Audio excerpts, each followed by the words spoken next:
اگه فقط چند دقیقه در روز وقت بگذاری و با یه تمرین مشخص ذهن و قلبت رو با هم هماهنگ کنی، میتونی وارد حالتی بشی که در اون نه تنها احساس آرامش، وضوح و خلاقیت بیشتری داری، بلکه واقعیت زندگیت هم شروع به تغییر میکنه. ما توی این ویدیو دقیقاً همین مسیر رو با هم طی خواهیم کرد.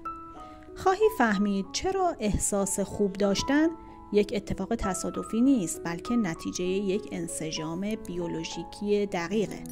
و خواهی فهمید که وقتی وارد این انسجام میشی، جهان چگونه شروع به پاسخ دادن میکنه. نه با تأخیر، بلکه همان روز، همان هفته، با همزمانی ها و نشانه هایی که مسیر تو رو تایید میکنه.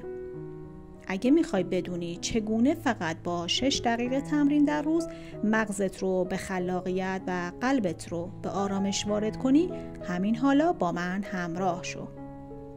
ما قرار نیست صرفاً درباره تغییر حرف بزنیم، ما قراره اون رو تجربه کنیم، همینجا، همین حالا. امروز میخوام چیزی رو با تو در میون بذارم که نه فقط میتونه دیدگاهت نسبت به واقعیتت رو عوض کنه، بلکه واقعیتت رو هم تغییر بده. نه در آینده دور، نه با سختی یا پیچیدگی، بلکه با چند روز تمرین ساده، فقط چند دقیقه در روز. میدونی ما آدم ها همیشه در حال آفرینش خودمون هستیم، چه آگاه باشیم چه نه، چه انتخاب کنیم چه نکنیم.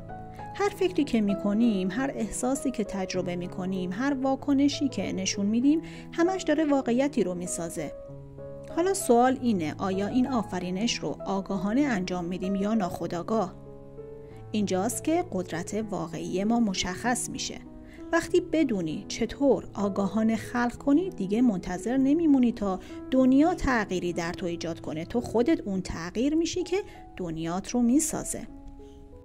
سالها تحقیق، هزاران اندازه‌گیری از مغز و قلب و صدها تجربه واقعی به من نشون داده که یه فرمول ساده میتونه زندگی افراد رو از درون متحول کنه. فرمولی که اساسش انسجامه، انسجام بین مغز و قلب. بذار ساده تر بگم، وقتی قلب و مغز با هم هماهنگ بشن، بدنت شروع میکنه به ارسال یه سیگنال واضح، منظم و قدرتمند به میدان انرژی اطرافت. و وقتی این سیگنال فرستاده بشه، جهان شروع میکنه به پاسخ دادن. برای رسیدن به این انسجام فقط کافیه چند دقیقه در روز وقت بذاری. تمرین هایی که الان با هم انجام میدیم دقیقاً همین کار رو با سیستم عصبیت انجام میدن. بنشین، چشمات رو ببند، چند نفس عمیق بکش. بذار بدن وارد لحظه حال بشه. توجهت رو ببر به قلبت، همون جایی که در مرکز سینت قرار داره. حالا نفس بکش، طوری که انگار نفس از قلبت وارد و خارج میشه. دم و بازدم رو آهسته و یک دست انجام بده. 5 یا 6 ثانیه دم، 5 یا 6 ثانیه بازدم.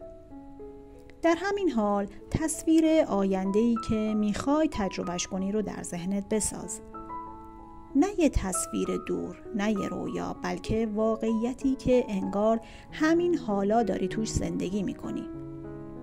ببین کجایی، اطرافت چیه، چه صداهایی میشنوی، چه احساسی داری. حالا اجازه بده اون حس همون الان توی قلبت زنده بشه. عشق، قدردانی، آرامش، اطمینان، رضایت. بدنت رو وادار کن باور کنه که اون اتفاق همین حالا داره اتفاق میفته. در این نقطه تو وارد حالتی از انسجام میشی. سیستم عصبیت با میدان انرژی هماهنگ میشه و این همون لحظه‌ایه که جادو شروع میشه. وقتی توی این وضعیت قرار میگیری، مغز وارد امواج آلفا میشه، حالتی که مخصوص خلاقیته. ذهن آروم میشه، صدای درونی ساکت میشه و ایده ها، بصیرت ها و فرصت ها شروع میکنن به ظاهر شدن.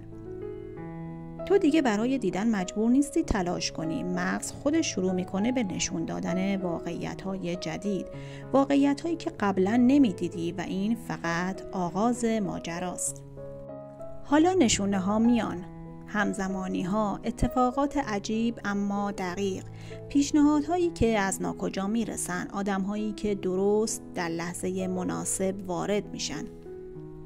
همه اینها پیام دارن و اون پیام اینه: در مسیر درستی هستی، ادامه بده.